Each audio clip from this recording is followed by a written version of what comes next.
moving on to the Spod rods. There's 4 in the range, and the same as the marker rods, they will all complement the tribal selection of rods. So whichever one you pick, your Spod rod will complement your marker, which will also complement your 3 or 4 rods that you're choosing to fish with. There's 3 standard Spod rods in the range, all around £100 each.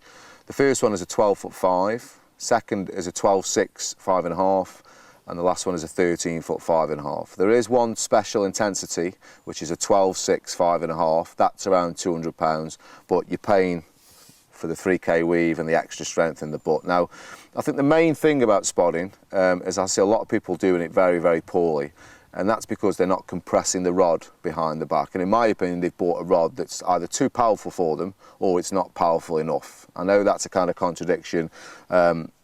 My little tip would be to try some, or have a feel about what spods you use. So don't put a massive spom on a sort of a £5 test curve rod that's going to buckle it, because you're never going to hit the spot time after time. You're just going to overload the rod. It's about compressing that rod. So don't go for the most powerful one you can buy, thinking that that will make you hit 150 yards consistently, because it won't. It's about finding the right tool that's going to suit your physique, your build, your height and your casting technique. But we've put a lot more thought into these. Again, 50mm butts to aid with the braid, 16mm tip for the shot leader knots, and we've tried to sort of cater for everybody's needs. That's why we've put 4 in the range. So pick one that suits you. My favourite is the intensity with the 3K weave. It's a lovely slim looking rod, and it's very, very consistent. So once you get into that rhythm, you can hit the spot time and time again. We've made all the Spod rods a very progressive action, and by that I mean there's power all the way through the rod, so don't think that you're going to lose any power.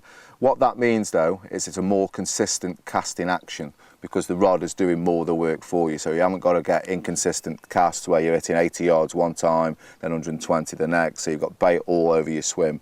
By having a progressive action aids in a much more consistent casting style. But just to finish them off, 50mm butt rings for the braid, 16mm for the tip, because again you should be using the shot leader if you're spodding.